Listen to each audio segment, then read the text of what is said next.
Jesus, somos gratos pela Tua Palavra, onde nos fortalecemos, Tua Palavra, onde nós recompomos nossas forças. E quando nós nos fortalecemos no Senhor, o Senhor nos dá direção, o Senhor nos dá estratégias, o Senhor abre, ó Deus, os olhos do nosso entendimento, o Senhor nos encoraja para vencermos, para enfrentarmos os desafios, enfrentarmos, ó Deus, aquilo que vai nos promover. O Senhor nos coloca, nos estabelece, fortalece para, ó Deus, enfrentarmos aquilo, ambientes, situações que irão nos promover a um novo nível de fé. Pedimos a Deus que a Tua Palavra seja alimento para o nosso corpo, para os nossos ossos, Tua Palavra que nos fortalece, nos faz inteiros, íntegros, altaneiros, seguros, firmados em Ti. Nós oramos e pedimos revelação, espírito de discernimento e sabedoria. Em nome de Jesus, amém e amém. Amém, queridos. Tenho uma boa notícia para você. Hoje nós estamos finalizando hoje o Velho Testamento. Aleluia.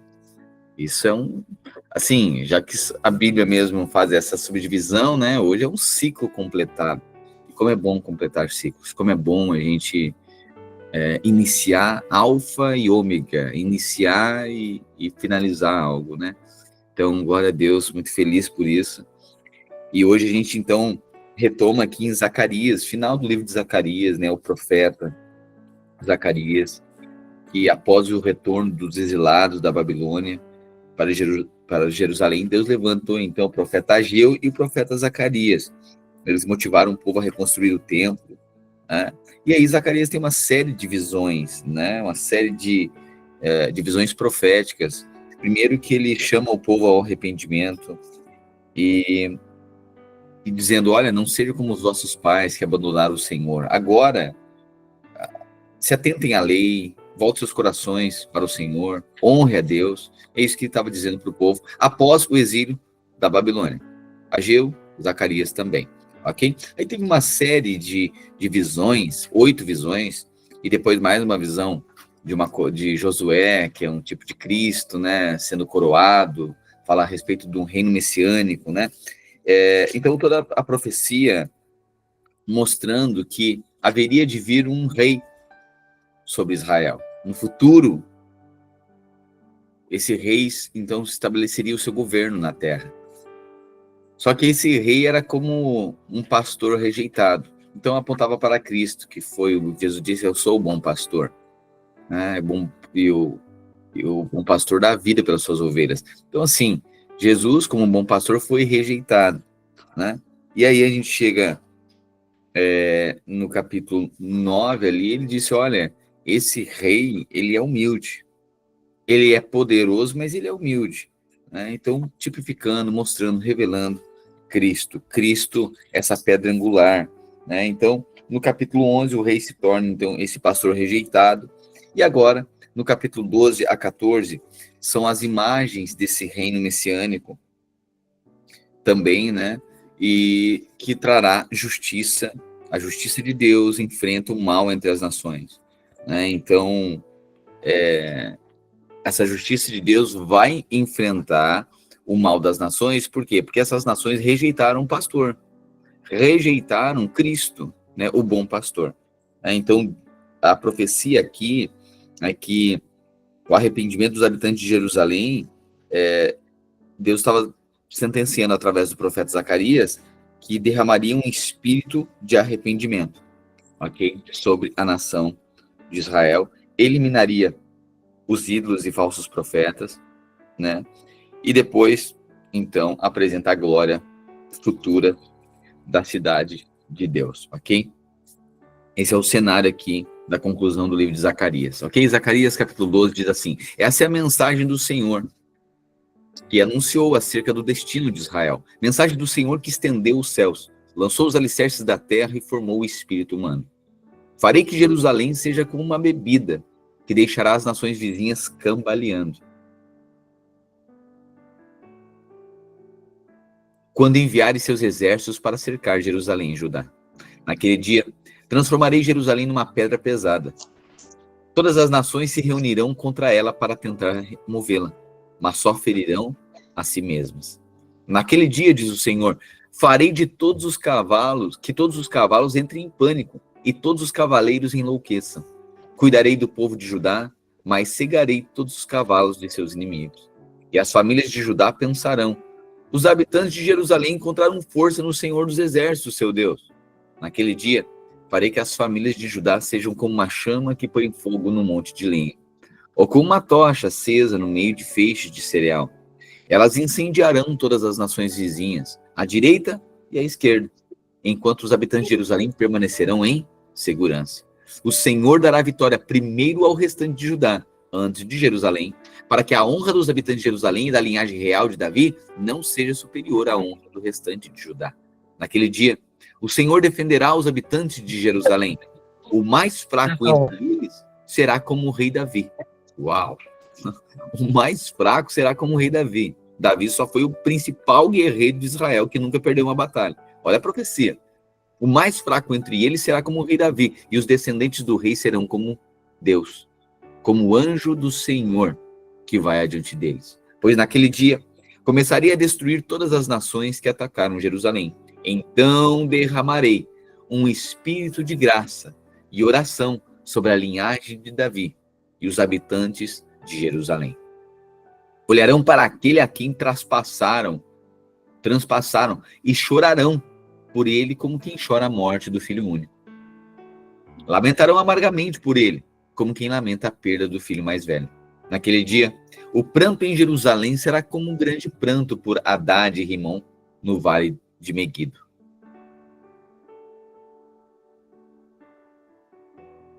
Todo Israel chorará, cada família separadamente, os maridos longe das esposas. A família de Davi chorará separadamente, bem como a família de Natã, a família de Levi, a família de Simei. Cada uma das famílias sobreviventes de Judá chorará separadamente, os maridos longe das esposas.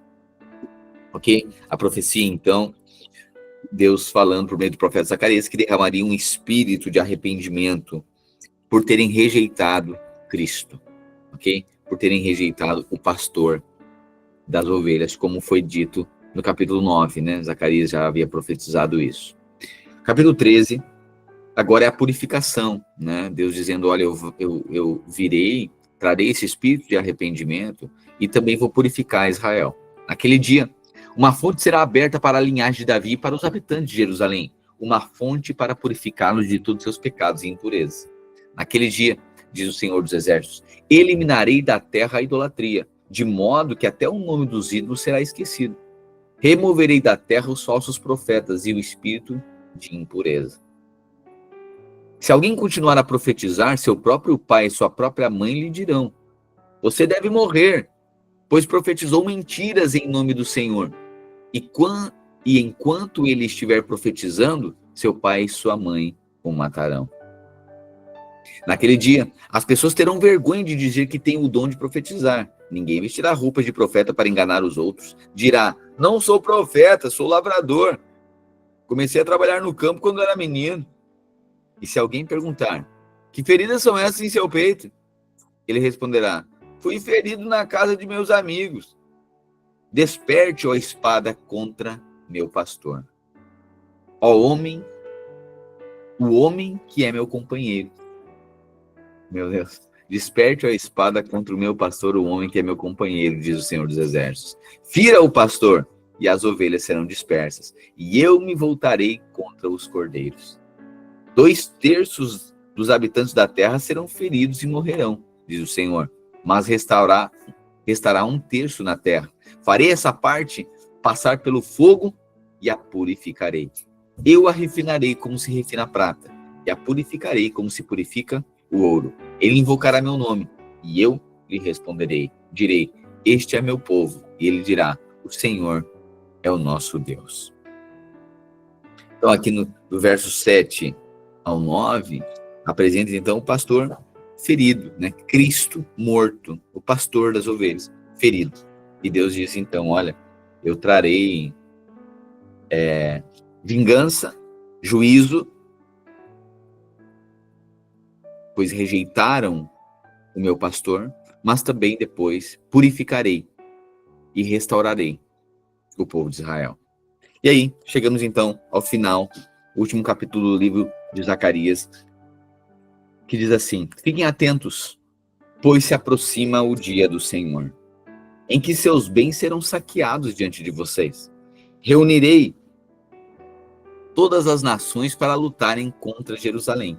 A cidade será conquistada e as casas serão saqueadas e as mulheres violentadas. Metade da população será levada para o exílio e o restante será deixado na cidade. Então o Senhor sairá para lutar contra essas nações, como fez no passado. Naquele dia, seus pés estarão sobre o Monte das Oliveiras, a leste de Jerusalém. O monte se dividirá ao meio, formando um vale muito amplo, a leste e a oeste, de leste a oeste. Metade do monte se deslocará para o norte e metade para o sul. Vocês fugirão pelo vale, pois ele se estenderá até Azal. Sim, vocês fugirão como fugiram do terremoto nos dias de Uzias, rei de Judá. Então o Senhor meu Deus virá com todos os seus santos. Naquele dia, as fontes de luz deixarão de brilhar. Ainda assim, sempre será dia. Só o Senhor sabe como isso acontecerá. Não haverá dia nem noite, como sempre houve, pois mesmo à noite haverá claridade. Naquele dia, fluirão de Jerusalém águas que dão vida. Metade das águas correrá para o Mar Morto e metade para o Mediterrâneo. Fluirão continuamente, tanto no verão como no inverno. O Senhor será o rei sobre toda a terra. Naquele dia haverá um só Senhor e somente seu nome será adorado. Toda a terra, desde Geba ao norte de Judá, até Rimon, ao sul de Jerusalém, se tornará uma grande planície. Jerusalém, contudo, ficará em seu lugar elevado e será habitada desde o portão de Benjamim até o local do portão antigo, e dali até o portão da esquina, e desde a torre de Ananel até as prensas de uva do rei. Jerusalém, por fim, em segurança, ficará cheia de gente, e nunca mais será amaldiçoada nem destruída. Aleluia. 12. O Senhor enviará uma praga contra todos os povos que guerrearam contra Jerusalém. Eles se transformarão em cadáveres ambulantes, com a carne em decomposição. Seus olhos apodrecerão nas órbitas e a língua apodrecerá na boca. Naquele dia, o Senhor os encherá de grande pânico, e eles lutarão uns contra os outros com as próprias mãos. Judá também lutará em Jerusalém. A riqueza de todas as nações vizinhas será recolhida, grandes quantidades de ouro e de prata e de roupas. Essa mesma praga cairá sobre cavalos, mulas, camelos, jumentos e todos os outros animais dos acampamentos do inimigo.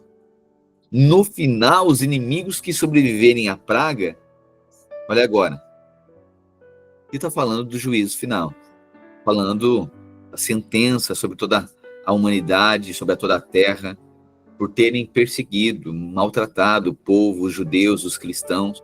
E Deus agora, sinalizando por meio do profeta Zacarias, que viria então com o remanescente, com Cristo, estabelecendo agora os seus pés sobre o Monte das Oliveiras, e agora ele desce para governar sobre a terra. E a partir do versículo 16 agora aponta então.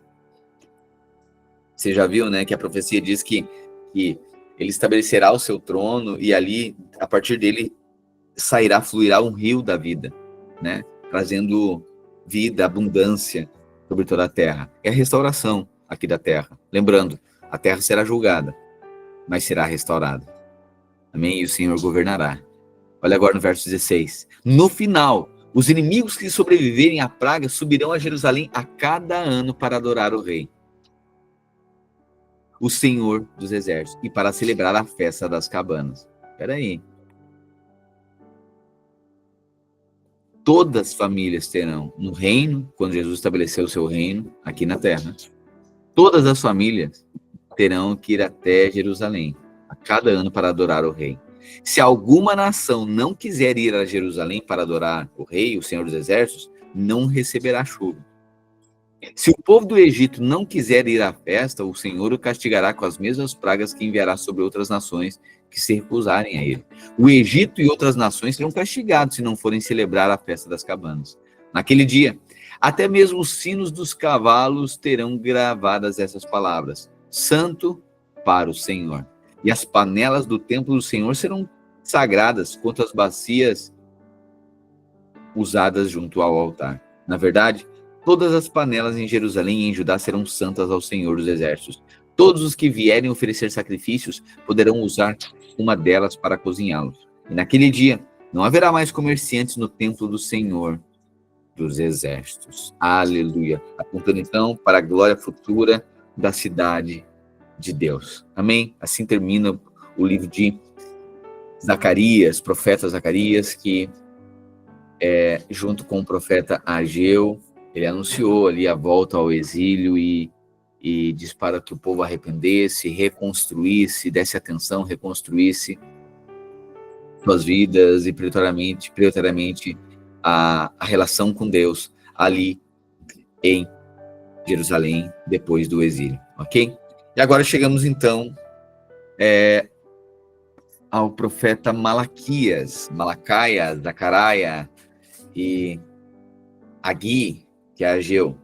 Quando você vai ali em Israel, do lado do Monte das Oliveiras, que fica de frente para o templo, né, onde hoje está aquela mesquita dourada, a cúpula aquela dourada lá, que é Al-Aqsa, que ali estão os muçulmanos, os judeus estão ali embaixo no Muro das Lamentações, orando até agora para que o templo seja reconstruído. E você já ouvimos que o templo é o relógio de Deus. Quando o templo for reconstruído, 7 anos, Jesus volta e estabelece seu reino aqui na Terra. Sim? Ok.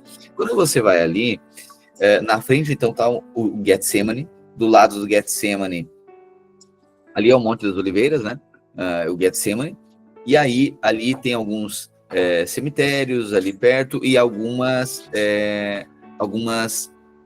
templos religiosos. Tem a Igreja Ortodoxa Russa, que está ali, tem a Igreja Romana, a Católica Romana, ok?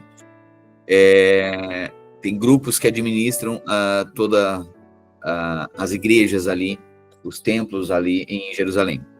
E aí, eu lembro disso, acho que eu já contei para alguns aqui, mas eu lembro que quando fomos lá, eu e a Luana, a gente estava caminhando, e aí eu vi, assim, uma plaquinha, um portãozinho esquisito, assim, todo... Não é lugar muito de visitação, não, assim, ou seja, é também lugar de visitação, mas não é... Enfim, eu acho que vai uma meia dúzia de gente só lá, acho que é por semana, porque não tem nada de bonito e tal, mas só um portãozinho assim, aí você desce, chega lá, imagina você entrando numa caverna, e é isso mesmo, uma caverna, que ali é a tumba, né, é o local em que os profetas eram enterrados com os seus discípulos. Então, lembrando que todo profeta da época também tinha discípulos, eram os discípulos dos profetas. Assim como os rabinos em Israel têm discípulos, assim como Jesus teve discípulos, os profetas também tinham discípulos. Né? Lembra de Elias e Eliseu? Né? Eliseu e Geazi, né? Você vai ver que eles tinham discípulos. E ali tem as tumbas, então, que aí são buracos, assim, e aí você entra na caverna e depois lá são corredores, assim. Imagina você entrando numa mina de carvão. Né? Você vai ali em Criciúma também, né? São minas de carvão, você vai subterrâneo. E aí, enfim, mas não é organizado com luzes e coisas apontando, não. É um buraco, é uma caverna que você entra lá e tenta com um celular lá sair vivo de lá. Aí você entra lá e aí ali é a tumba dos profetas. Então, Zacarias, Malaquias e Ageu. Né? É um local ali que eles foram enterrados, então, com os seus discípulos, ok? Ou seja, esses profetas aqui, então, vamos dizer assim, são mais recentes, vamos dizer, porque nós estamos falando aqui de 500 agora antes de Cristo, agora, vai quase 2.500 anos, né? Mas, enfim, 500 anos de Cristo, mas comparar toda a história é recente, os guri, faz pouco tempo, né? Então, 500 anos antes de Cristo, ok? Esses profetas, Zacarias, Malaquias e Ageu. Agora a gente chega, então, no último livro do Velho Testamento. Lembrando que, se nós colocarmos na ordem exata, na ordem cronológica, o último livro deveria ser Crônicas, né? Porque está contando toda a história dos reis de Israel e dos profetas. Então, cada profeta vivia em determinado tempo, anunciando a palavra de Deus para o povo que havia se desviado dos caminhos do Senhor, ok? Então, Crônicas conta toda a história, né, dos reis de Israel, conta tudo em Crônicas que a gente já leu, ok? Mas a Bíblia, ela não está em ordem cronológica. Você já sabe disso, mas não custa lembrar você. Por isso que muitas pessoas leem e dizem, eu não entendi nada, né? Não entendi nada e tal. Por quê? Primeiro que a gente tem que buscar esse caminho de entendimento, estudando, percebendo os tempos, sabendo quando que as coisas aconteceram, quem depois de quem, né? Mas tem Bíblias que você pode ler ela em ordem cronológica. Mas aí você vai ler muitas vezes 1, 2, 3 livros juntos, né? Porque aconteceu mais ou menos no mesmo tempo, ok? Essa é a Bíblia de ordem, na ordem cronológica. Mas você aqui, 5 meses aí, nós aqui estudando, sendo ministrados, eu acredito que já ajudou você a ter um panorama cronológico, bíblico, né? Bíblia 360. 360 pila ou é Bíblia 360 porque dá... é 360 porque é a visão completa, né? Eu entendi. Só brinquei aqui. Obrigado, Leandro. Ok. Malaquias, capítulo 1. Bom, Malaquias, ele vive 100 anos depois do exílio, depois do regresso do exílio, ok? Malaquias é levantado, então, ali para falar. Imagina o que Malaquias falou. Imagina qual era o problema de Israel. Quase os profetas, você viu que quase ninguém repetiu nada, né? Tudo diferente que os profetas. É a mesma coisa. Depois do exílio, o coração do povo ainda continuava duro. Você acredita nisso? Tem gente que passa a tribulação, teste, mas ainda não quebranta. É impressionante. A chapeira tá pegando, né? Continua difícil, duro de coração. Esse era o povo de Israel. Bom, depois veio Jesus e também não deu conta dos religiosos. Para ver como nem o divino, às vezes, nem o divino é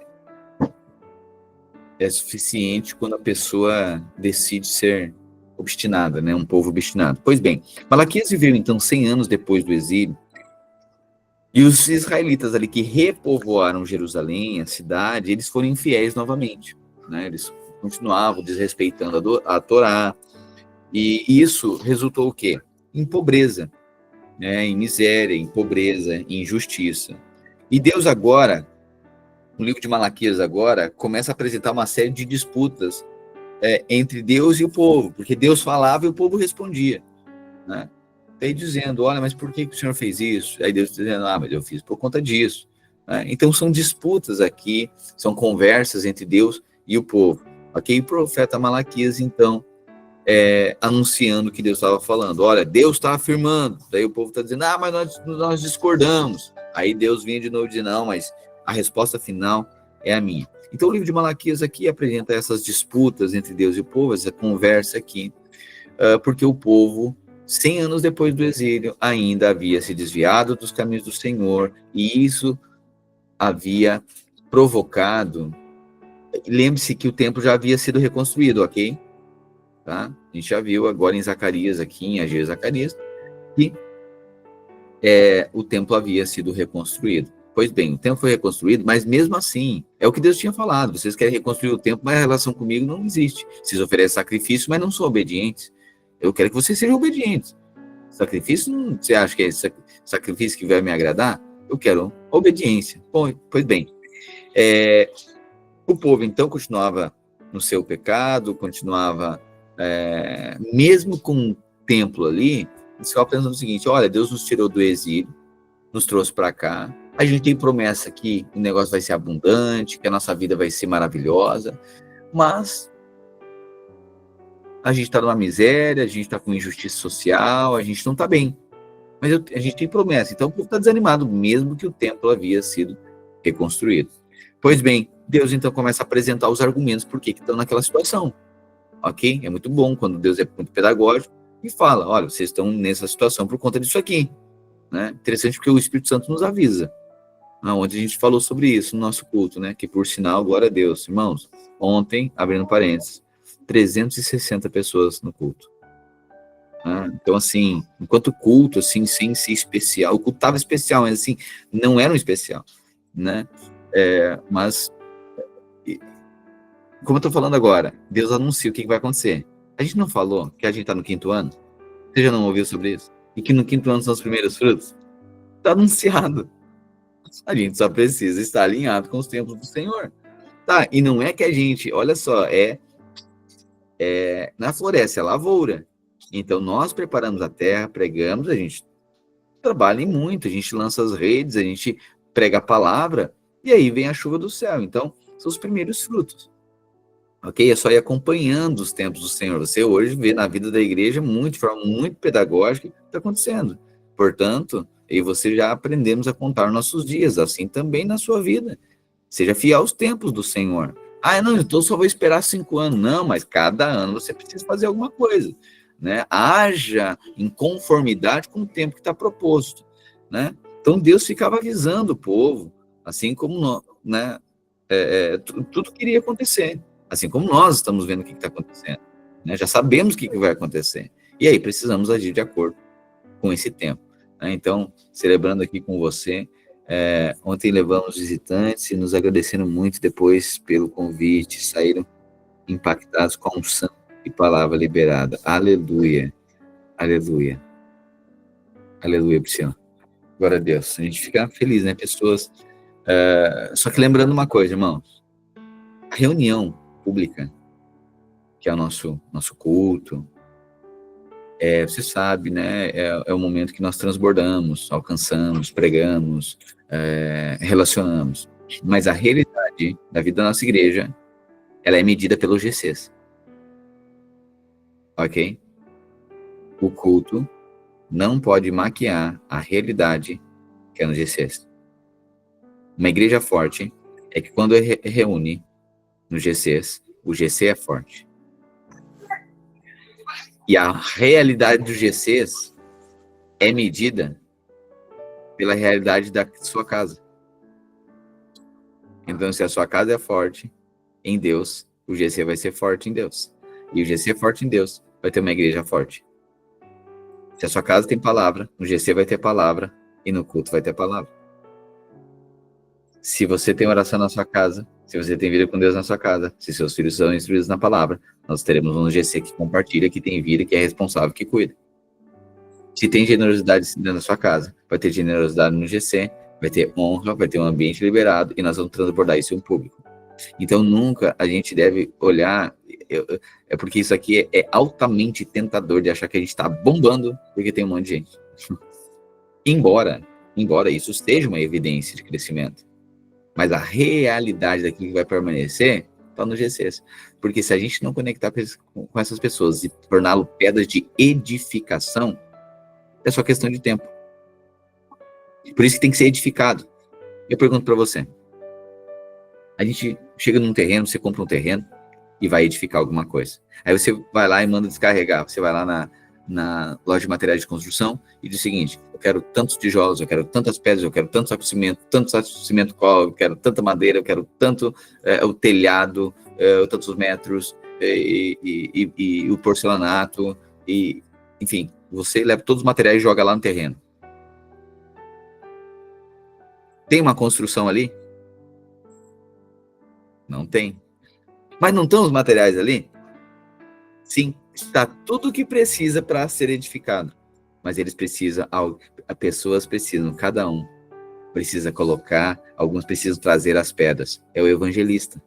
Os tijolos ele traz, as pedras, ele coloca o material. Como a Priscila está dizendo o seguinte: olha, nós trouxemos, mas os mesmos que trazem também vão ajudar. Agora eu vou começar a colocar aqui. Não adianta dizer: pastor, trouxe um monte de gente. Beleza, aleluia. Mas é a mesma coisa, mais saco de cimento, mais tijolo. Tá? O que nós vamos fazer com tudo isso, gente? Vamos ajudar. Peraí, segura.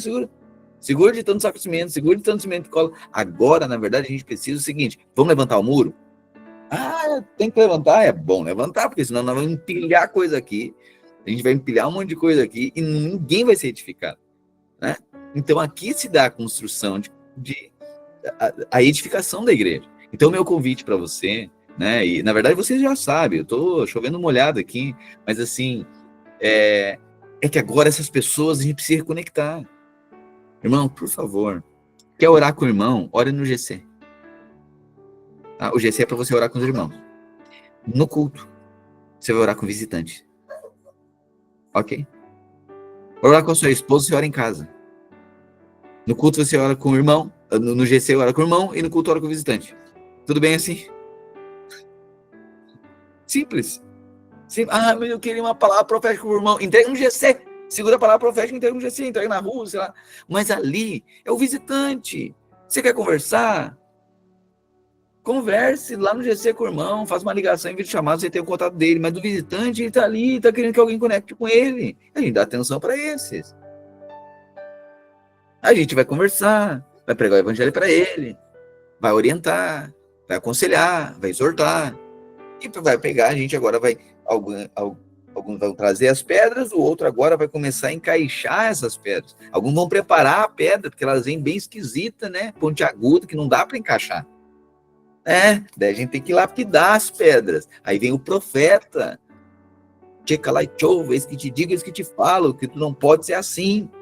Daí burila as pedras, aí vai talhando as pedras, vai dando forma, diz, agora dá para encaixar, porque ponte aguda desse jeito aí vai machucar as pessoas, não dá para te encaixar desse jeito. Mas eu quero fazer parte, mas desse jeito não dá.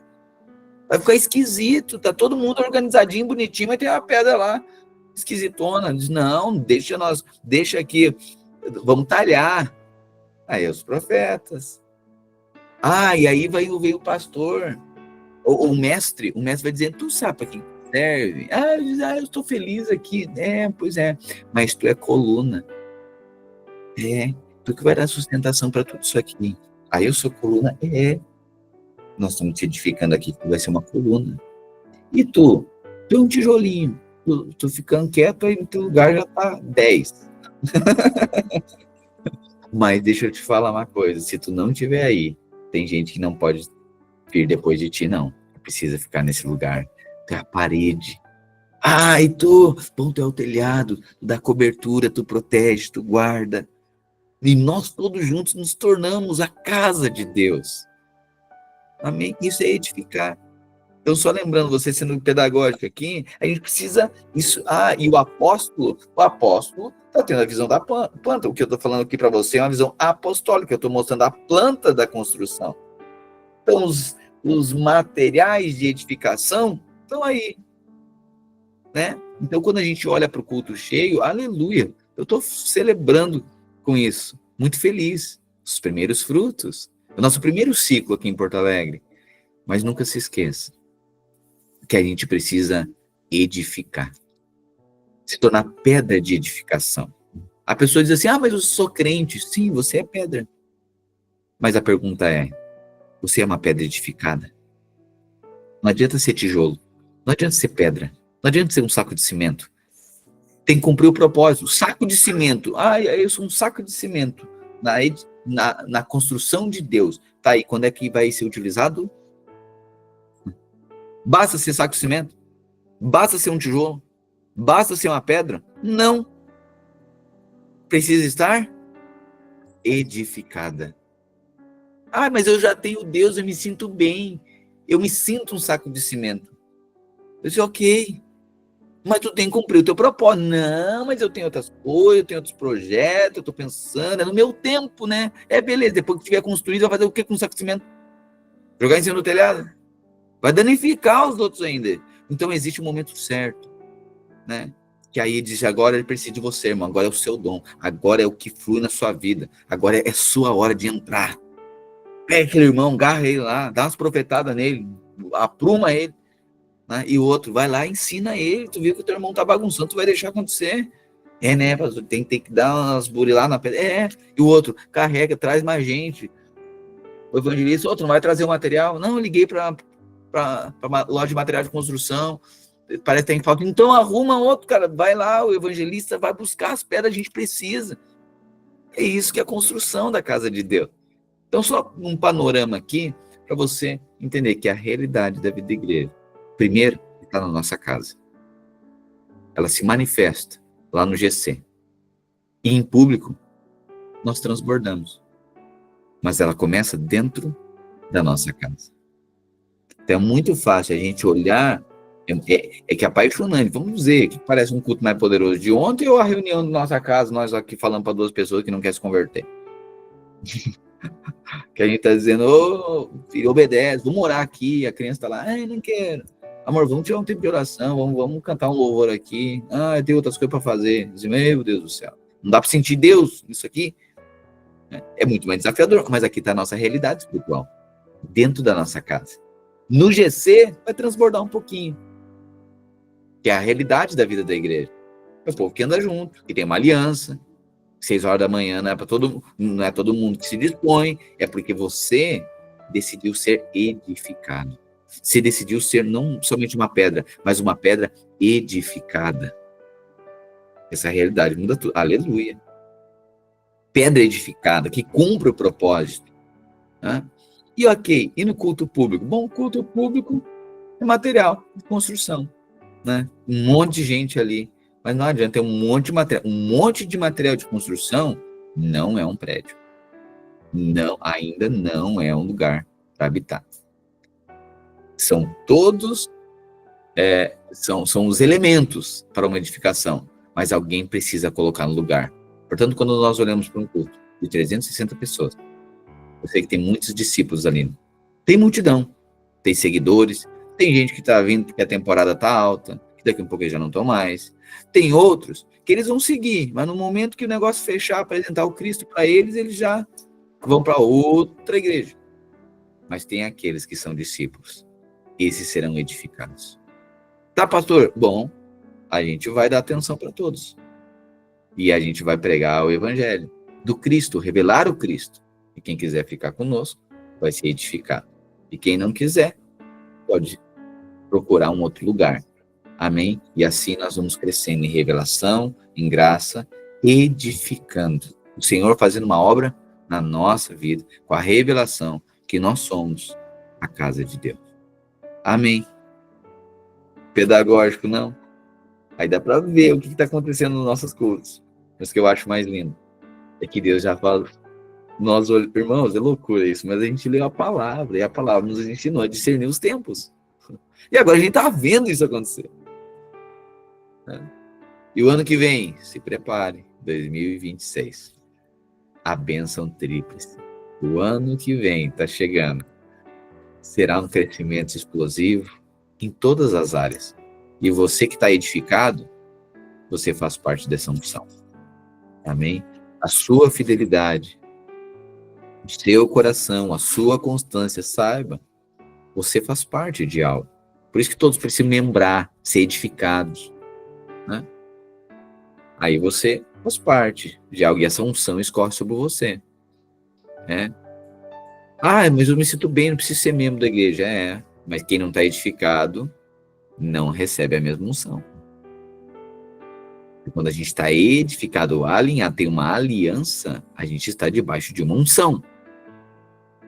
A gente faz parte de uma família, a gente faz parte de uma unção. Né?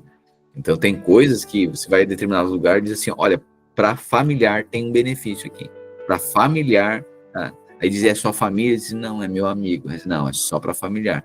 Nossa, mas eu considero, é como se fosse. Não é, tem que ser da família.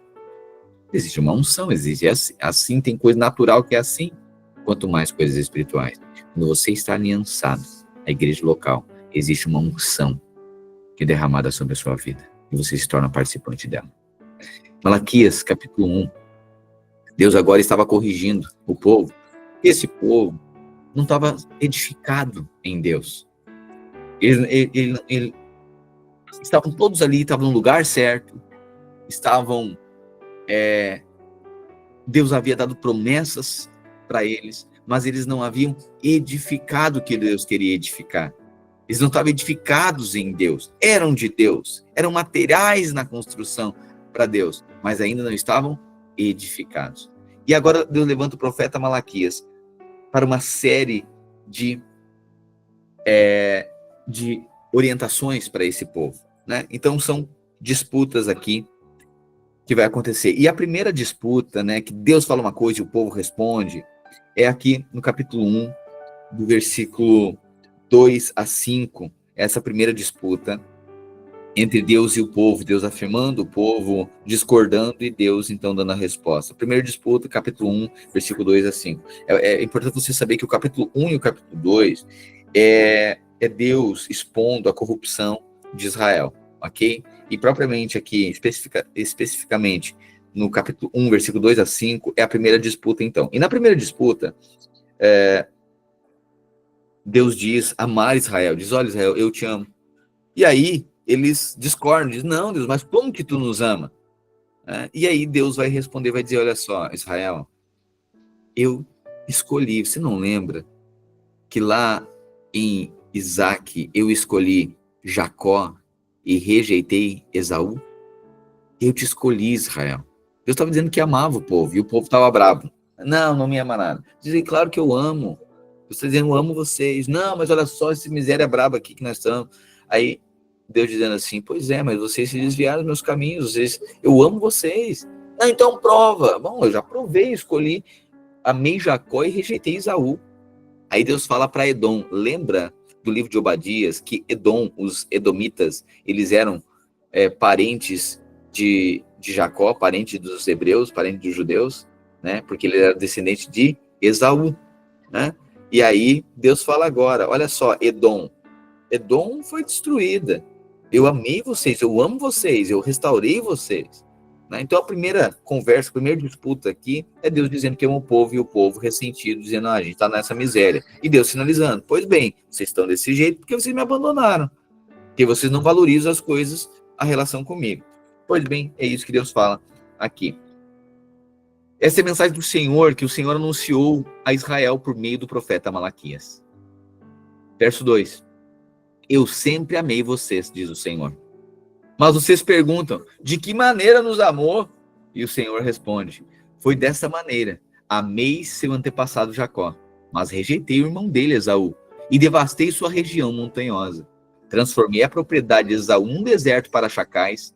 O povo de Edom, talvez diga, olha aí, ó, o povo de Edom. Edom, descendente de Esaú. Lembra Esaú, ruivo? Você lembra disso?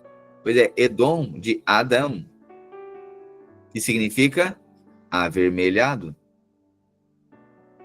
Ok? É Adam Down. Humanidade avermelhada. Cor de barro. Ok. É profundo. Se a gente for estudar, é profundo, né? O povo de Edom talvez diga, fomos arrasados, mas reconstruiremos as ruínas. O Senhor dos Exércitos, porém, declara, podem reconstruir, mas eu demolirei tudo outra vez. Seu país ficará conhecido como terra da maldade, e seu povo será chamado de povo contra o qual o Senhor está irado para sempre. Meu Deus, Deus rejeitou Esaú. Quando vocês virem a destruição com os próprios olhos, dirão, a grandeza do Senhor vai muito além das fronteiras de Israel. Ok? Então Deus dizendo que amava Israel e Israel discordando da primeira disputa. Pois bem, olha agora. A segunda disputa agora, a segunda conversa, disputa entre o que Deus estava falando e que o povo respondia, era Deus dizendo, olha, Israel, você despreza o meu templo. E aí o povo perguntando, mas no quê? No que nós desprezamos? Aí Deus diz assim, os sacrifícios, as ofertas que vocês levam, é tudo meia boca. Vocês levam um animal, mas é coxo. Vocês levam do pior. Sabe aquela coisa? Quando para Deus é o pior? Irmão, eu tenho uma indignação santa em relação a isso. Por que a mentalidade que para Deus é ruim? É igual gente mesquinha, avarenta, que diz que vai dar para fazer, diz que é generoso, mas vai dar o pior. Sabe, às vezes tem lugares, né, assim, vamos fazer doação, mas ele dá um negócio que o negócio é esquisito, que é do tempo do EPA. É horrível, uma calça furada. Um dia, no Amigo Secreto, acredito que no final de ano eu dei uma cesta, coisa mais linda. Eu sempre fui assim, sempre de dar muito mais do que do que eu quero, né? Você sabe que escola de pobre, o Amigo Secreto é no máximo 5 pila, né? E assim, e era assim, mas eu sempre fazia uma cesta e tal, porque eu disse, meu Deus, eu sempre dava o melhor. Um dia ganhei um boné sujo, usado e rasgado. No Amigo Secreto, E quem me deu, ela era de uma outra religião, assim, daí eu era meio receoso com o negócio também. Eu disse, eu não vou discordar que vai que o negócio parece um voodoo degolado lá, vai sabendo. Mas, entende? O povo aqui, eles levavam oferta, mas ganhei uma meia social da professora na sexta série. Mas não era usada, né? Sexta série, uma meia social, não é possível. Certeza que foi o marido dela que ganhou e ela te deu. Que horrível. Às vezes, sabe, aquela pessoa que dá. Irmão, quando você vai abençoar, é para abençoar. Tem gente que diz assim, eu vou doar umas roupas. Nele não, ele vai esvaziar guarda-roupa. Ele não tá doando roupa, ele tá esvaziando o guarda-roupa dele.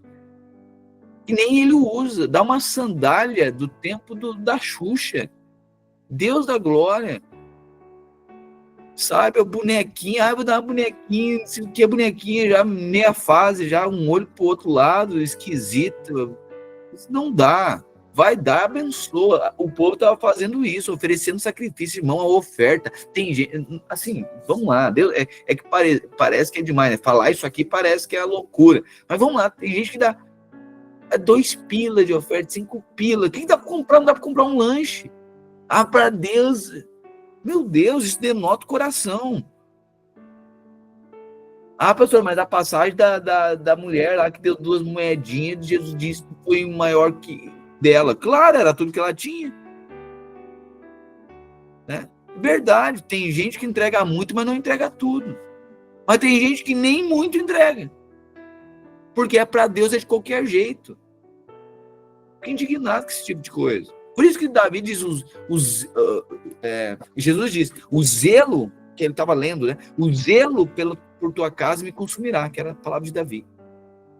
A gente fica indignada. Por que para Deus, para as pessoas é ruim, né? Para ele que é o melhor, mas por que para Deus a oferta é mesquinha? A generosidade é pouco. Leva no GC. Isso não acontece, só em outras igrejas, tá? Eu vou falar.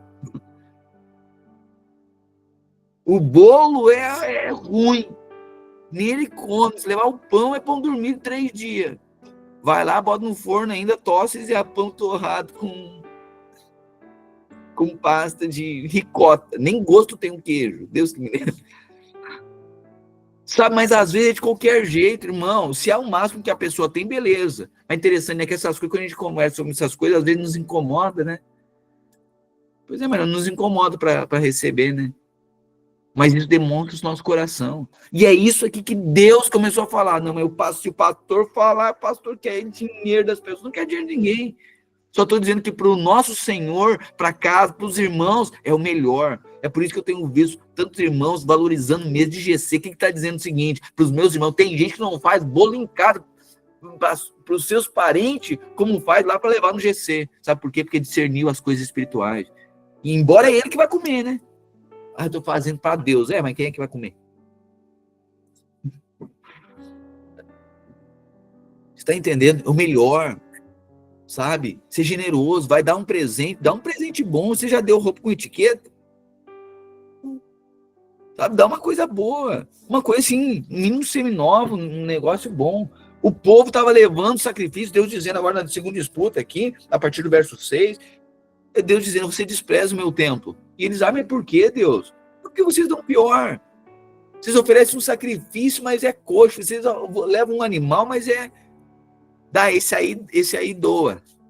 Esse aí dá lá para o outro. É ruim, Deus dizendo, eu desaprovo isso. Verso 6, o Senhor dos Exércitos diz aos sacerdotes, e os sacerdotes sendo coniventes com esse tipo de coisa também. O filho honra seu pai e o servo respeita o seu senhor. Se eu sou pai e seu senhor, onde estão a honra e o respeito que mereço? Eita, aqui é Deus falando. Eles me chamam de pai e senhor. Mas se eu sou pai e senhor de vocês, cadê a honra? É Deus falando. Então tem diferença? Claro que tem.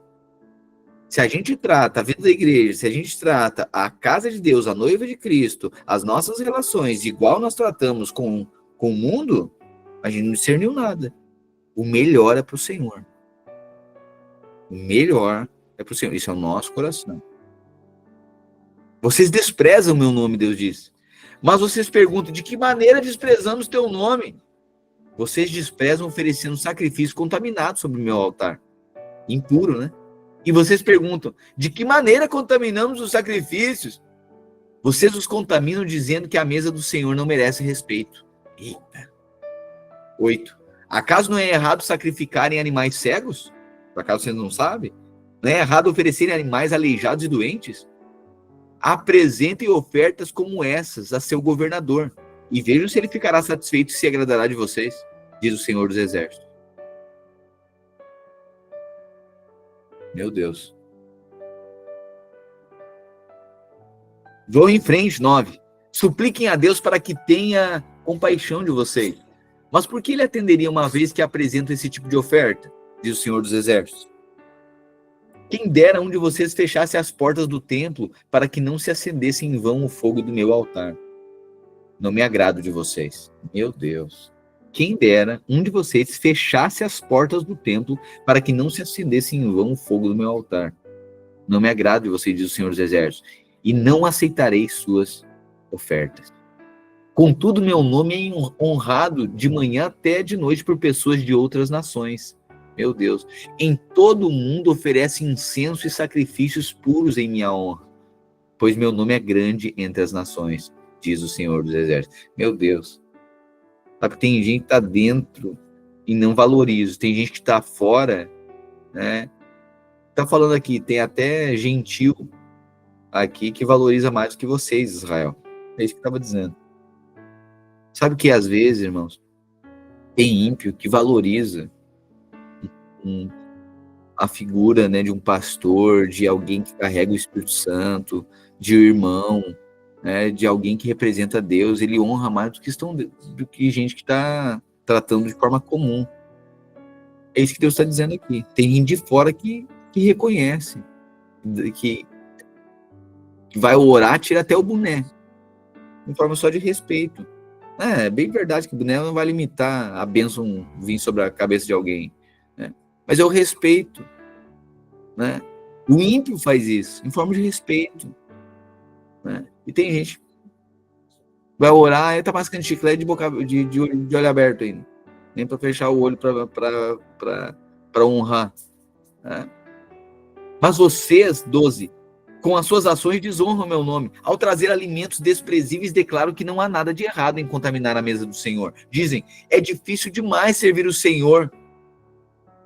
E desprezam minhas ordens, diz o Senhor dos Exércitos. Vocês trazem como ofertas animais roubados, aleijados e doentes. Acaso devo aceitar de suas mãos esse tipo de oferta, diz o Senhor? Maldito seja o trapaceiro, que promete um carneiro forte do seu rebanho, mas depois sacrifica ao Senhor um animal defeituoso. Pois eu sou o grande rei, diz o Senhor dos Exércitos, e meu nome é temido entre as nações. Uau, uau. Então, começa aqui, primeira disputa, segunda disputa, é Deus falando, Deus afirmando algo, corrigindo o povo, e o povo perguntando, mas por que nós estamos nesse contexto aqui, nesse desafio aqui, nessa miséria aqui, depois de ter voltado do exílio e o templo ser reconstruído? Por que a gente está nessa miséria aqui? Aí Deus está dizendo, porque vocês fazem a coisa de qualquer jeito. E a gente, hoje no Novo Testamento, pastor, a gente está no Novo Testamento sim, mas o generoso prospera. O que mudou? É lei, é semeadura e colheita. Então, às vezes, a gente diz, mas eu estou na graça, eu sei que agora não é pelo meu merecimento. Pois é, mas não é generoso. Simples quanto isso. Aí não prospera, está sempre na pendenga financeira. Por quê? Porque não é generoso, você vai ver avarento. Vai ver se ele abençoa a vida de alguém. Usa de todas as relações só para ter benefício, mas não consegue. Ah, mas eu não tenho, eu tenho pouco. Pois é, mas uma massa para um bolo, você vê o coração de uma pessoa num bolo de chocolate, num bolo de laranja. Pega uma Dona Benta ali, a pessoa faz algo incrível, que é gostoso, porque o coração dela, né? O outro tem capacidade, eu já falei aqui, né? Às vezes você vê o coração, vai gastar a mesma coisa, mas é sem sacrifício. Ao invés de levar algo que comprometa, que tem uma parte dele, é só um exemplo, tá? Bolinho de chuva, bem no capricho, é válido, mas olha só, tem um trabalho de fazer a massinha, de pegar o óleo, de colocar o açúcar com canela, né? Um bolinho de chuva, tem tudo isso aqui, mas não, o outro quer, deixa eu levar o suco de caixinha, e aí pega aquele do bem, que do bem não tem nada, aquele troço, meio com chapéu. Que a caixinha rosa, você já tomou aquilo? Para remédio só falta a bula. Eles vão mandar no próximo mês, eu acho que eles vão começar a levar. Pode tomar como olina, que funciona para o estômago. O horror. Sabe, às vezes é um troço assim, vai levar um refrigerante, mas é o picolino. Você lembra do picolino? Voquico. Meu Deus do céu. Aquilo era para cachumba, eu acho, que dava aquele troço pra gente. É de qualquer jeito. Né? Mas você vê o coração da pessoa nas mínimas coisas. É num lanche do GC que é ele que vai comer, mas o coração tá ali. Sabe? As mãos que fazem, que comprometem, a gente prepara, isso é só um exemplo, a gente consegue ver isso. É só um exemplo. Ah, pastor, agora estão dizendo lá que tem que levar negócio muito chique. Não, leve bolinho de chuva, não tem problema. Mas é o seu melhor? É o melhor. Você apresenta, você faz, o coração tá ali. Né? Tem um outro que pode levar o lanche que tá pronto lá no Zafari, mas não tem o coração dele também, beleza. Um gastou 100, outro gastou 20. Pois é, mas no 20 parece coração e no 100 não parece. Mas tem gente que leva o de 5 e nem coração tem, daí fica ruim. É isso que o povo estava dizendo. Tô levando, tô dando, mas é o pior.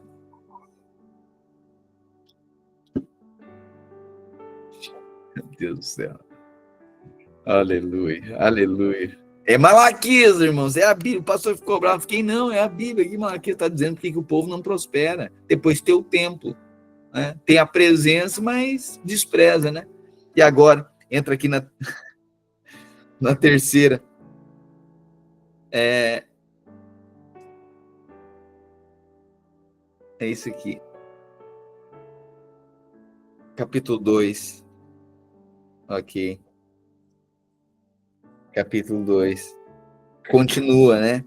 Essa segunda disputa aqui continua ainda dizendo: você me despreza o meu templo. O povo, não é no quê? Vocês são desonestos, ofertas impuras. Olha só. Ouçam os sacerdotes. Agora ele fala dos sacerdotes. Este mandamento é para vocês. Escutem-me e decidam honrar meu nome, diz o Senhor dos Exércitos, pois do contrário enviarei maldição sobre vocês. Amaldiçoarei até mesmo as bênçãos que receberem. Na verdade, já as amaldiçoei, pois vocês não levam a sério minha advertência. Castigarei seus descendentes, esfregarei em seu rosto o esterco dos sacrifícios que vocês ofereceram em suas festas sagradas. Meu Deus. Castigarei seus descendentes e esfregarei em seu rosto o esterco dos sacrifícios que vocês ofereceram em suas festas sagradas e os lançarei no monte de esterco. Assim vocês saberão que enviei este mandamento para que a minha aliança com os levitas continue, diz o Senhor dos Exércitos. O propósito de minha aliança com os levitas era dar vida e paz, e foi o que lhes dei. Para isso era necessário que me temessem e eles demonstrassem grande amor por mim e reverência por meu nome. Olha o que Deus está dizendo. Eu dei a lei lá para os levitas, né, para que eles organizassem o templo, que os sacrifícios fossem trazidos, fossem levados até o templo, para garantir vida abundante e paz. Mas sabe o que acontece? Vocês desprezam isso. Vocês desprezaram isso. Nem me temer. Vocês temem. Para isso era necessário que me temessem. E eles demonstrassem grande temor por mim e reverência por meu nome. Transmitiram ao povo a verdade das leis que receberam de mim. Não mentiram nem enganaram. Andaram comigo vivendo de modo pacífico e justo. E desviaram muitos do pecado. As palavras do sacerdote devem guardar o conhecimento de Deus. E o povo deve buscar o sacerdote para receber instrução, pois ele é mensageiro do Senhor dos Exércitos. Mas vocês, sacerdotes, olha agora Deus pega os sacerdotes, se desviaram dos caminhos de Deus. Suas instruções fizeram muitos caírem em pecado. Vocês quebraram a aliança que fiz com os levitas, diz o Senhor dos Exércitos. Ou seja, é a responsabilidade do sacerdote perceber isso. A gente já viu que tudo para Deus é o pior? Já viu que tem tempo para tudo, mas para Deus não tem. Já viu que para si tem tempo para tudo, mas para Deus não tem. Tem final de semana que dá para viajar, que tem que dar para visitar não sei das quantas e tal, mas se for para Deus não dá. Se for esse tipo de coisa, para Deus é o pior, é quando der. Você acha que alguém vai encerrar a agenda para uma coisa dessa? Ah, mas se aparecer uma viagem que ganhou num sorteio não sei das quantas, aí dá para cancelar a agenda. Se for para mim, tá valendo. Se for para Deus, não pode. Se for um final de semana, para mim, sempre tem. Mas para Deus, não pode. Se for tempo para reunir os meus parentes, tem. Mas com a minha família, porque tá cheio de responsabilidade, que tá chegando mais gente, cuidar dos irmãos, daí não tem. Ah, mas eu já tô fazendo sacrifício. Mas Deus não tá aceitando. Por quê? Porque de qualquer jeito. Suas instruções fizeram muitos caírem em pecado. Deus sinaliza os sacerdotes. E os sacerdotes que estão vendo tudo isso, ninguém corrige. Ou seja, tem gente que está na posição para instruir e não instrui. Mas vocês, sacerdotes, se desviaram dos caminhos de Deus. Suas instruções fizeram muito cair em pecado. Vocês quebraram a aliança que fiz com os levitas, diz o Senhor dos Exércitos. Por isso, fiz que vocês fossem desprezados e humilhados diante de todo o povo, pois não me obedeceram, mas mostraram parcialidade na aplicação da minha lei. Não somos filhos do mesmo Pai? Olha agora, capítulo 2, versículo 10 ao 16, inicia agora a terceira discussão, a terceira disputa. Deus dizendo, você me trai. Aí o povo diz, mas como? Aí Deus diz, mas você se tornou, claro, porque você se tornou idólatra. E outra coisa, e permite o divórcio. Uma onda de israelitas ali estavam casando com mulheres não israelitas e adorando os deuses dela. Os deuses dela. E Deus estava dizendo, isso aí é traição. Porque vocês têm motivo nenhum, vocês deixam as mulheres de vocês e se casam com as estrangeiras. E as estrangeiras trazem a idolatria para dentro do meu povo. E para vocês está tudo jóia. Irmãos, nós como igreja hoje, nova aliança. Está muito claro que comunhão tem luz e trevas. Por isso que a gente tem que relacionar com o povo de Deus. Porque não adianta ir lá pegar no mundo velho um relacionamento. Ah, mas Deus pode transformar. Beleza, mas pode que você vai pagar um preço que não precisava. E pode que o preço seja pela vida inteira.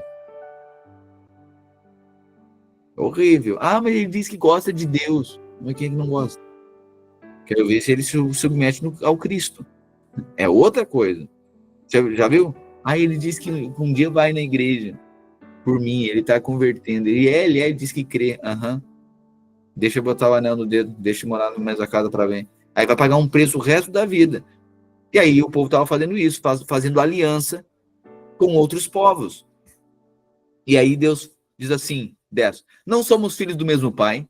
Não fomos todos criados pelo mesmo Deus? Então por que traímos uns aos outros e quebramos a aliança de nossos antepassados? Judá foi infiel, olha Deus falando. E uma coisa detestável foi feita em Israel e em Jerusalém. Os homens de Judá contaminaram o santuário que o Senhor ama, ao se casarem com mulheres que adoram deuses estrangeiros. Que o Senhor elimine das casas de Israel até o último homem que fez isso, e que ainda assim apresenta uma oferta ao Senhor dos Exércitos. A outra coisa que vocês fazem, cobrem de lágrimas o altar do Senhor, choram e gemem porque ele não dá atenção às suas ofertas, nem as aceita com prazer. E ainda perguntam por quê? Porque o Senhor foi testemunha dos votos que você e sua esposa fizeram quando jovens. Mas você foi infiel. Embora ela tenha continuado a ser sua companheira, a esposa a qual você fez seus votos de casamento. Acaso o Senhor não o fez um só com sua esposa? Em corpo e em espírito, vocês pertencem a ele. E o que ele quer? E o que ele quer? Dessa união, quer filhos dedicados a ele. Portanto, guardem seu coração, permaneçam fiéis à esposa de sua mocidade. Aleluia. Deus estava dizendo. Você já viu que Deus sempre denunciou o divórcio. Eu estava meditando nisso, e eu quero oportunamente, tem tanta coisa, né, que o Espírito Santo lembra, assim, para a gente falar, mas eu quero falar a respeito desse contexto, né, a respeito do divórcio, que é uma coisa tão banalizada e tem teologia para tudo, né? Deixa eu falar uma coisa para você. Deus abomina o divórcio. Por quê? Porque o casamento representa ele e a igreja. Ele fez uma aliança, ao ponto de morrer por essa aliança. Entregar o seu próprio filho em favor dessa aliança. Mas a gente não quer morrer por um tanto de coisa. E parece que é o caminho mais fácil, mais rápido, é a gente divorciar. Não, é uma aliança. Ok? Deus agora dizendo, acaso o Senhor não fez um só com sua esposa? Em corpo e em espírito, vocês pertencem a ele. E o que ele quer? Nessa união, quer filhos dedicados a ele. Portanto, guardem seu coração, permaneçam fiéis à esposa de sua mocidade, pois eu odeio o divórcio. Verso 16. Diz o Senhor, o Deus de Israel. Divorciar-se de sua esposa é cobri-la de crueldade, diz o Senhor dos Exércitos. Portanto, guardem seu coração, não sejam infiéis. Vocês cansaram o Senhor com suas palavras. De que maneira cansamos? Olha aí, o povo pergunta. Vocês perguntam. Vocês o cansaram dizendo que todos que praticam o mal são bons aos olhos do Senhor e que ele se agrada deles. E também ao perguntar, onde está o Deus da justiça? Meu Deus, olha só o que Deus está dizendo aqui. Vocês o cansaram dizendo que todos que praticam o mal são bons aos olhos do Senhor. Sabe aquela coisa? Todos são filhos de Deus. Não são. Mas a gente faz isso até hoje, né? Ah, todo mundo é filho de Deus. É tratar o ímpio como se ele fosse justo, santo. É olhar para o pecado, para o lugar que o outro se encontra e dizer, não, mas tá tudo bem, é uma boa pessoa. Não, só um pouquinho. Ele está imerso em engano e mentira. Você não é para acusar, você é para redimir, para pregar o evangelho que liberta. Não é porque a gente vai virar religioso se achando melhor que os outros. Não, mas é carregar esse evangelho, esse compromisso de anunciar a mensagem que transforma. Ok? E Deus agora sinalizando uma série de disputas dizendo, sabe, por que vocês estão nessa miséria? Por quê? Porque vocês eu amo vocês, mas vocês se desviaram. Vocês são desonestos nas ofertas, no sacrifício que vocês fazem. Vocês desprezam o meu tempo. Vocês fazem sacrifícios impuros. Você me trai, você faz aliança com outros. Né? Deus está dizendo, por isso que a bênção não está sobre vocês. E aí, Malaquias capítulo 3 agora. Malaquias capítulo 3.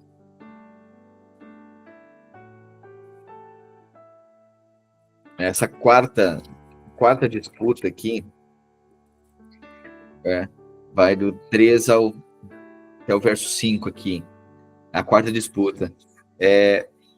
Deus dizendo, você nos abandonou. O povo dizendo, né? Você nos abandonou. Onde está a justiça? O povo dizendo isso para Deus. E Deus está dizendo, olha, eu enviarei um mensageiro para preparar o caminho e eu trarei justiça. Agora o povo, inverso, o povo faz essa acusação, né? O povo diz o seguinte, olha, o Senhor nos abandonou. Olha só a situação que a gente está aqui. Aí Deus está dizendo, não, eu estou sinalizando por que essas coisas aconteceram. Mas eu trarei justiça, eu vou enviar o meu mensageiro. Estabelecerei a justiça aqui na terra. Ok? Agora é inverso. O povo acusa e Deus responde. Ok? Capítulo 3. Vejam, eu envio o meu mensageiro que preparará o caminho diante de mim. Então, de repente, o Senhor, a quem vocês buscam, virá a seu tempo. O mensageiro da aliança, por quem vocês anseiam, certamente virá, diz o Senhor dos Exércitos. Meu Deus. Eis que envio o meu mensageiro que preparará o caminho diante de mim. Então, de repente, o Senhor, a quem vocês buscam, virá a seu templo. Olha a mensagem de esperança aqui para Israel. Estamos finalizando. Mensageiro da aliança, porque vocês anseiam, certamente virá. Mas quem poderá suportar quando ele vier? Quem permanecerá em pé em sua presença quando ele aparecer? Pois ele será como um fogo ardente que refina o metal, como sabão forte que branqueia as roupas. O que estava dizendo aqui? Que quando Cristo viesse, muita impureza em Israel seria avultada. Interessante que quando Cristo aparece na vida de alguém, toda a impureza, ele é luz, né? Eu sou a luz do mundo, Jesus. Quando Cristo aparece na vida de alguém, parece que a gente consegue enxergar impurezas que a gente não enxergava antes. Sim ou não? Começa um monte de coisa. Aí a pessoa começa a ficar, nossa, mas olha só, parece que tá tudo errado na minha vida. Tá tudo errado. Tava tudo em trevas, agora a gente começou a enxergar. E agora começa um processo de purificação. Quem poderá suportar quando ele vier? Quem permanecerá em pé em sua presença quando ele aparecer? Pois ele será como um fogo ardente que refina metal, como um sabão forte que branqueia as roupas. Ele se sentará como um refinador de prata e queimará toda impureza. Purificará os levitas e os refinará como ouro e prata, para que voltem a oferecer sacrifícios aceitáveis ao Senhor. Então o Senhor se agradará novamente das ofertas do povo de Judá e do povo de Jerusalém, como no passado. Naquele dia, eu julgarei vocês. Não demorarei para testemunhar contra todos os feiticeiros, adúlteros e mentirosos. Falarei contra aqueles que roubam o salário de seus empregados, que oprimem as viúvas e os órfãos, ou que privam os estrangeiros de seus direitos, pois essas pessoas não me temem, diz o Senhor dos Exércitos. E aí agora, a partir do verso 6, olha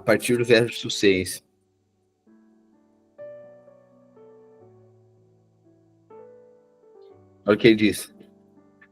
Eu sou o Senhor e não mudo. Por isso vocês, descendentes de Jacó, ainda não foram destruídos.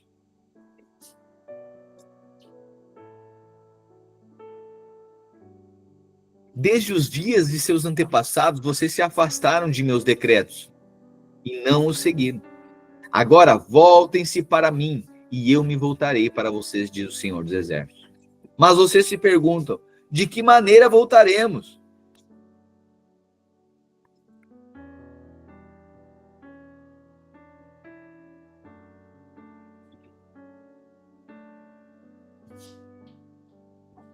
Oito. Olha só, voltem-se para mim, Deus estava dizendo. Ele está dizendo, mas por que temos que voltar no quê? A gente não está entendendo, Deus, o que a gente está fazendo de errado? Aí, Malaquias está anunciando que Deus estava falando para o povo. Ele está dizendo, Deus diz o seguinte, acaso alguém pode roubar a Deus? Mas vocês têm me roubado. Mas no que te roubamos, Deus? Vocês me roubaram nos dízimos e nas ofertas. Estão sob maldição, pois a nação inteira tem me roubado. Tragam todos os seus dízimos aos depósitos do templo, para que haja provisão em minha casa. Se o fizerem, diz o Senhor dos Exércitos, abrirei as janelas do céu para vocês. Derramarei tantas bênçãos que não haverá espaço para guardá-las. Sim, ponham-me à prova. Suas colheitas serão fartas, pois as protegerei das pragas. Suas uvas não cairão das videiras antes de amadurecerem, diz o Senhor dos Exércitos. Então todas as nações as chamarão de abençoados, pois sua terra será cheia de alegria, diz o Senhor dos Exércitos. Vocês falaram coisas terríveis contra mim, diz o Senhor. Mas vocês perguntam, o que falamos contra ti? Vocês disseram, de que adianta servir a Deus? Que vantagem temos em obedecer às suas ordens ou chorar por nossos pecados diante do Senhor dos Exércitos? De agora em diante, chamaremos de abençoados os arrogantes. Pois os que praticaram maldade enriquecem, e os que provocam a ira de Deus nenhum mal sofrem. Então Deus denunciando aqui, né? O porquê, eles estavam dizendo, mas o que nós fazemos, Deus? Qual é o problema? O Senhor está dizendo que a gente deve se voltar ao Senhor, se arrepender, mas no quê? Aí Deus começa a dizer, vocês me roubaram nos dízimos e nas ofertas. E vocês também dizem que o ímpio é abençoado, vocês tornam a vida do ímpio um exemplo para vocês. É uma referência para vocês. Eles que cometem maldade, eles que são avarentos, eles que não reconhecem o Senhor, eles que não edificam o que eu edifico. Vocês sofrem tribulações porque vocês estão edificando algo eterno. O ímpio não, mas vocês admiram a vida do ímpio. É o referencial de vocês. É isso que Deus estava dizendo para o povo. E outra coisa, vocês precisam se voltar para mim, por quê? Porque vocês roubam o meu templo. Eu falei para vocês, Israel, Deus falando para o povo, os levitas eram para cuidar do templo. E toda a família deveria apresentar sacrifícios, levar ofertas para o templo, para que esses levitas apresentassem continuamente sacrifícios e o templo fosse mantido.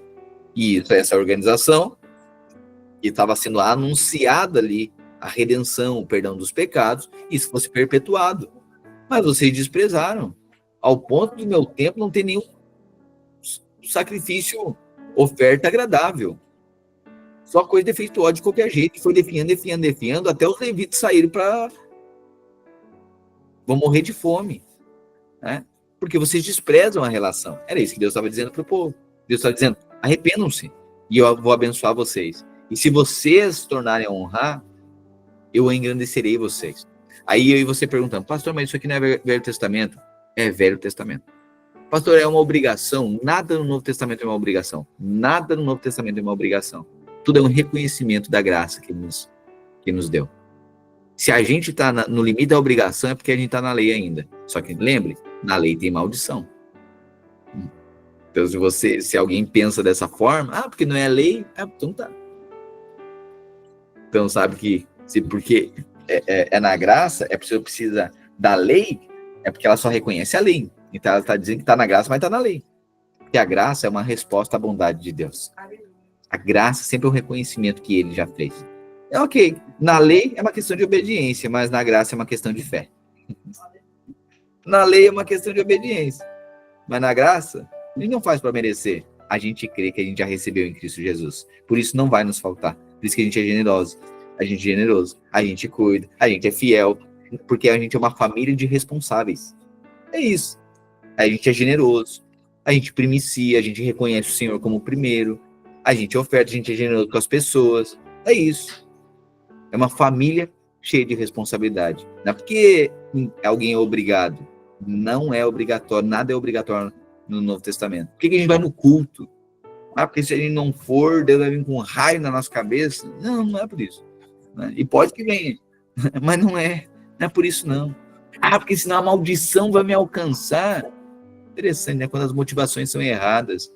Você já viu que motivação errada, ou a pessoa tem medo de perder, ou ela tem medo de não ganhar. Você já viu isso? Então se eu não fizer, eu não vou receber, então eu vou fazer. Ou a outra pessoa, se eu não fizer, eu vou ser roubado, eu vou perder, então eu vou fazer. Você viu que as motivações sempre é o medo. Ou o medo de não ganhar, ou o medo de perder. Mas a graça não é assim. A graça é você tendo a consciência de que você já recebeu em Cristo Jesus. E pela fé agora, a sua resposta é fé. Fé. Sei que agora o Senhor cuida de mim. Amém. Amém. Pedagógico isso, não?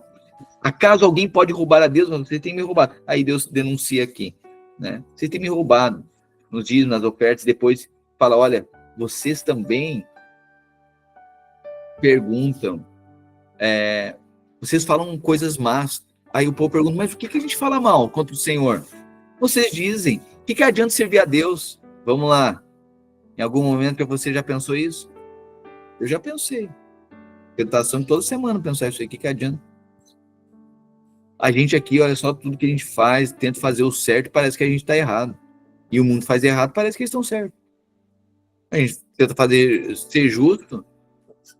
É igual nós passando na alfândega lá, quando estava vindo uma vez lá acho que se era Argentina, acho que era o Uruguai. Que aí nós fomos ali na alfândega, como é que é o nome? Acho que é alfândega. Você já tentou ir lá pagar as taxas? Porque daí você vai entrar com mercadoria, quando passa da cota, você precisa pagar a taxa. Vamos lá pagar. Não, primeiro que o negócio fechava às 6 horas da tarde. Aí tinha que ser em dinheiro, porque não sei o que, a maquininha dele estava fora do ar, tinha que ser em dinheiro. Eu disse, tá, mas é um problema de vocês isso. Não, mas daí não vai dar. Daí nós fechamos 6 horas, daí a gente abre amanhã às 9. Tá, e daí eu preciso viajar, eu preciso seguir viagem para casa. Não, daí o senhor tem que esperar. Olha a dificuldade para fazer o certo. Mas se for errado, pode passar.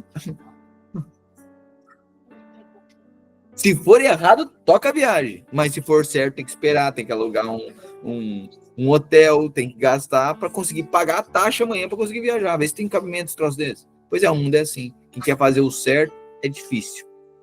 Vai por errado, parece que todos os caminhos estão abertos. O povo ficava indignado com isso e começava a dizer, não, mas o ímpio, eu vou seguir os caminhos do ímpio, é mais fácil. Parece que eles são abençoados. E aí Deus diz, vocês falam bobagem. Irmão, não admire a vida do ímpio, não. Não admire a vida do ímpio, não. Não estou dizendo que você não possa aprender. Eu vou te falar uma coisa. Com esforço, dedicação, não precisa ter Deus, não. Tem muita coisa que o ímpio acontece que recebe com muito esforço e dedicação. É só questão de ser disciplinado. Só que tem uma coisa. É cheio de dores. É por isso que o ímpio prospera. Uma pessoa disciplinada, ok, Deus deu essa vocação para o ser humano. Trabalhar, uma pessoa trabalhadora, empenhada, não precisa ser crente, não. Ele consegue. Só que sabe uma coisa? Ele serve a um outro senhor. A questão não é o benefício, a questão é quem está governando a vida dele. Essa é a questão. Né? Então tem gente que ele admira mais o ímpio. Quem fala mais na vida dele não é a palavra de Deus. Não. É alguém que dá estratégia para ele enriquecer, mas a palavra de Deus, que manda ser fiel, ser generoso, cuidar da família de Deus, ser responsável, que é, pois, valorizar, edificar a casa de Deus, não acumular tesouro na terra, mas edificar, acumular tesouro no céu. É de ele viver a vida dele. Não, isso aí não. Aí ele gosta da estratégia que o outro lá, que é do mundo, deu para ele. Né? E aí Deus está denunciando isso aqui. E aí, no verso 16, 3:16, Malaquias 3:16, diz assim, aqui a sexta disputa, né? Deus dizendo então, olha, o povo diz, não faz diferença, não faz sentido servir a Deus. O ímpio prospera e Deus não faz nada. E a resposta de Deus, Deus responde com uma história agora, né? Olha só a história. Então aqueles que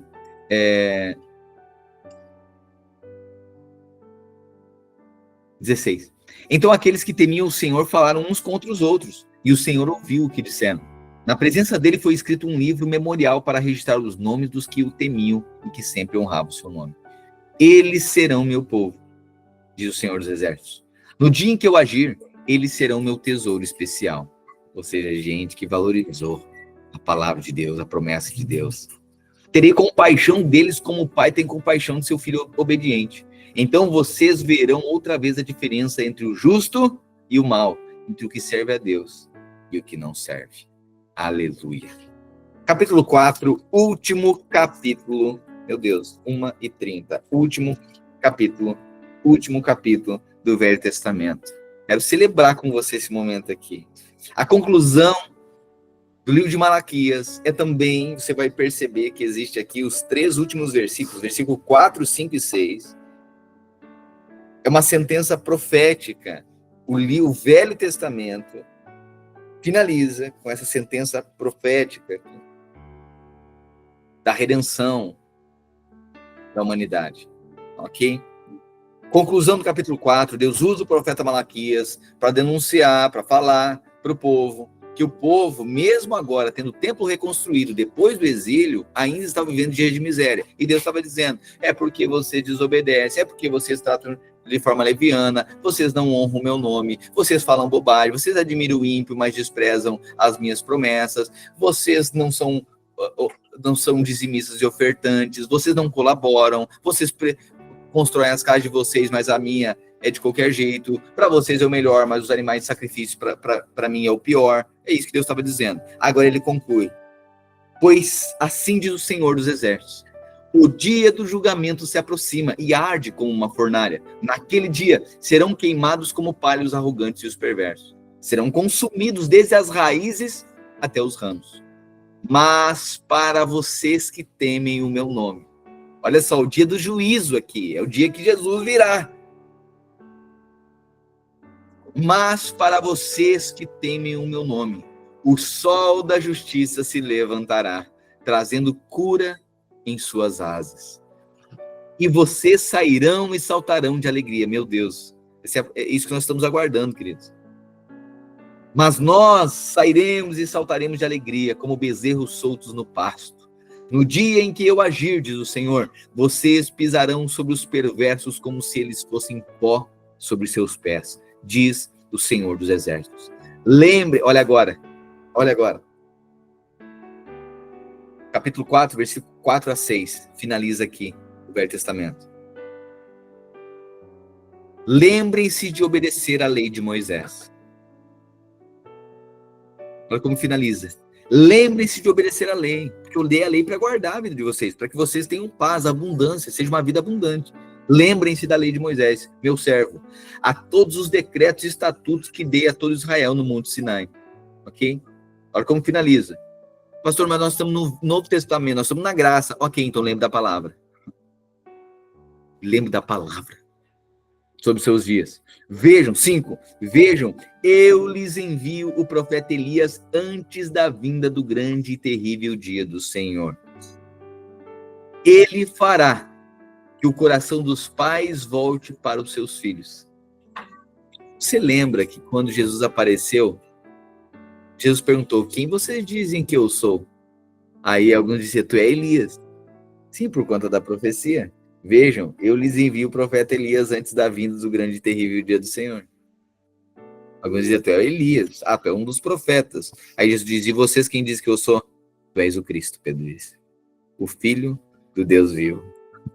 Vejam, eu lhes envio o profeta Elias antes da vida do grande e terrível dia do Senhor. 6. Agora, ele fará que o coração dos pais volte para os seus filhos e o coração dos filhos volte para seus pais. Meu Deus, o Velho Testamento finaliza com a redenção da família.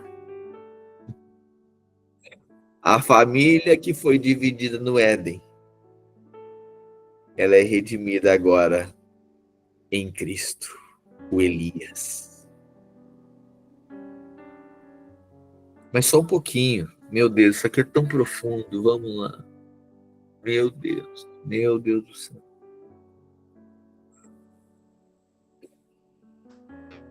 Eu vou ministrar isso aqui no Dia dos Pais. Mas vou dar um spoiler para você aqui. Vejam que eu lhes envio o profeta Elias. Ok, a gente conhece o profeta Elias pelo quê? Fez descer fogo do céu? Sim. Ok. Foi arrebatado também? Sim. Poderoso. O profeta Elias era poderoso? Sim. Ok. Mas espera aí. Eu enviarei o profeta Elias antes da vinda do grande e terrível dia do Senhor. E ele fará que o coração dos pais se volte para os seus filhos e o coração dos filhos se volte para os seus pais. Mas Elias não é disso. Porque, peraí, se ele envia o espírito do profeta Elias, é para fazer coisa poderosa. Mas está dizendo que o espírito do profeta Elias vai tornar o coração dos pais aos filhos, o coração dos filhos aos pais? Então tem uma coisa esquisita aqui. É que o espírito que estava sobre Elias era o espírito daqueles que adotaram Eliseu.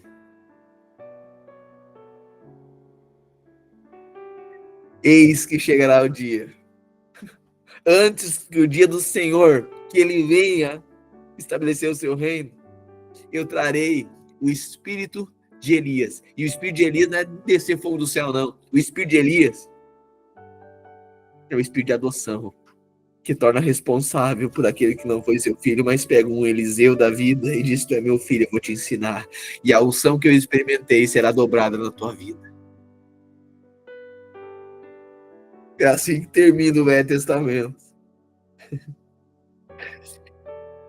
O espírito de Elias, né, para fazer coisa poderosa.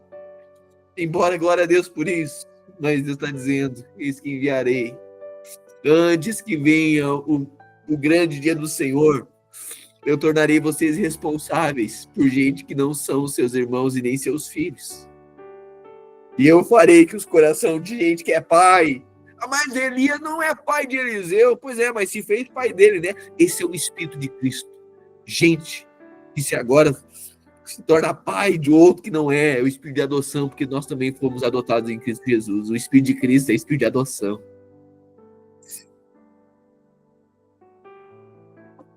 E do contrário, finaliza aqui. Eu ferirei a terra de maldição. Sabe por que a terra é ferida de maldição hoje?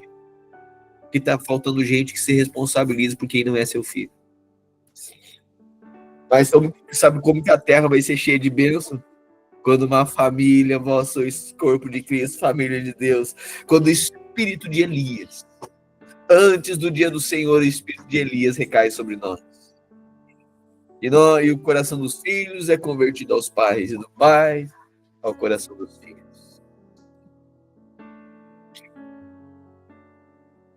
E aí a terra é regada de bênção. Profundo, né? Nós vamos falar no Dia dos Pais, isso aqui já está no coração para nós aprofundar um pouquinho. Mas só um spoilerzinho aqui. Antes que venha o dia do Senhor, o espírito de adoção está liberado sobre nós.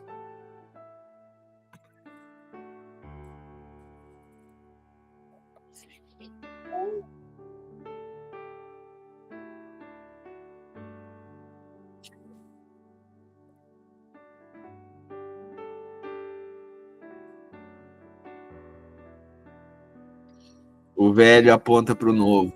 É a sombra do novo, chegou o novo. Agora vem aquele que é o Elias, aquele que é o Cristo. Meu Deus, mas Jesus é o Elias, mas o Elias é fogo, chapeira. E aí? Não, é o Espírito de Elias, é aquele que se torna responsável pelos seus irmãos. É o Espírito de adoção. Vejam, eu lhes envio o profeta Elias antes da vinda do grande e terrível dia do Senhor. Ele fará que o coração dos pais se volte para os seus filhos e o coração dos filhos volte para os seus pais. Do contrário, a terra será castigada de maldição. Se não tem espírito de adoção na terra, se não tem gente que se torna responsável por aquele que não tem família, gente que é do povo de Deus, que não prega o evangelho para o outro que não tem Deus, a terra está cheia de maldição. Mas antes que o Senhor volte, o espírito de adoção é liberado. E aí você, corpo de Cristo, família de Deus, temos sido aqueles que têm adotado pessoas, a gente chama de irmão, torna da nossa família. Por isso que a igreja é a igreja dos irmãos. Ah, nós não somos coisa nenhuma. Nós somos adotados. Aí você é responsável por gente, se você está cuidando, você lidera. Não é lidera para fazer o seu, para você ter benefício. Não, você é uma vida doada. Porque você está debaixo do Espírito de Elias. Que adota um Eliseu. E aí, Eliseu participa da unção dobrada. Sabe uma coisa, esse que você tem chamado de irmão, participarão da unção dobrada. Jesus, nós te agradecemos. O Senhor é o nosso alfa, é o nosso ômega. Nós concluímos hoje, ó Deus, é muito simbólico isso aqui para nós. É só uma leitura, não é algo espiritual. Para nós, nada é natural, tudo é espiritual. Primeiro que a conclusão de ciclos já é algo espiritual. Inicia, finaliza. E, sobretudo, no Velho Testamento, era a sombra das coisas que viriam. Mas o Senhor iniciou o projeto lá em Gênesis, no Éden, estabelecendo uma família que foi dividida da relação com o Senhor. E aqueles que eram teu povo, o Senhor chamou de não meu povo. Aqueles que eram a sua criatura, o Senhor chamou de não mais minha criatura. Mas o Senhor finaliza, sua palavra finaliza aqui o Velho Testamento, dizendo que seríamos batizados no Espírito de Elias. Aqueles que chamam de família aqueles que não são. Que são a redenção, a restauração. É assim que finaliza o Velho Testamento. Quero declarar que tudo isso que nós ouvimos, a sentença do Velho Testamento, que muitas vezes parece carregado de maldição, carregado de sentença, mas tudo isso, o Senhor só está dizendo uma coisa. O Senhor buscou redimir uma família, mostrar o seu caráter, sua justiça, para que todos andassem em retidão, ouvindo o Senhor, obedecendo a sua lei. Mas por conta do pecado, a humanidade não conseguiu fazer isso. Mas o Senhor enviou o seu próprio Filho como sacrifício, de uma vez por todas e de uma vez para sempre, para que agora pudéssemos se tornar sua família. E aqui estamos nós, Jesus, alcançados por esse Evangelho, 2000 anos depois do sacrifício perfeito. E a promessa é que antes do grande dia do Senhor, que o Senhor virá de forma final, julgar a terra, e estabelecer o seu governo aqui, antes o Senhor viria, por meio de Cristo, estabelecer o espírito de Elias. O espírito de Elias foi o espírito liberado de adoção, que adotou Eliseu. Assim, nós declaramos que nós, como igreja, estamos debaixo dessa unção, que torna irmão aquele que não era. Que torna responsável por gente que não é nosso parente. E esse é teu espírito. Um Deus que redime, um Deus que aproxima, E debaixo desse espírito, o coração dos pais se converteria aos filhos. E o coração dos filhos se converteria aos pais.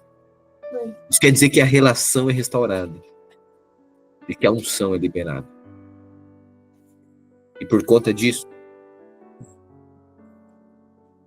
a terra não sofrerá mais debaixo de maldição. É por isso que nós declaramos que nós estamos debaixo da tua bênção agora. Nossa família, nossos parentes estão debaixo dessa bênção e não debaixo de maldição.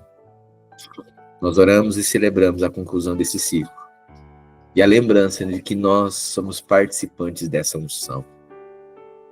A unção da adoção, da redenção, da restauração. Nós somos o corpo de Cristo. Nós somos a família de Deus. Oramos e celebramos em nome de Jesus. Amém, amém, amém e amém.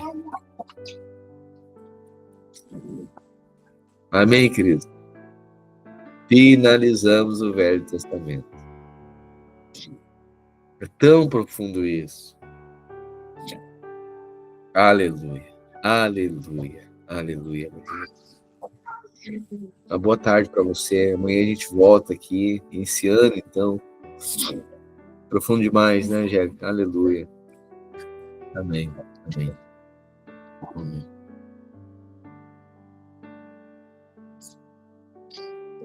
Aleluia. Amanhã. Agora, a realidade. Se o Velho Testamento era sombra, amanhã a gente começa a ler a respeito da realidade que é Cristo. Novo Testamento.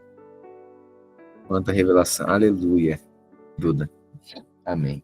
Novo Testamento, amanhã a gente volta aqui. Amém. Uma boa tarde para você, um bom trabalho aí. A gente adentrou um pouquinho mais aqui. Ok?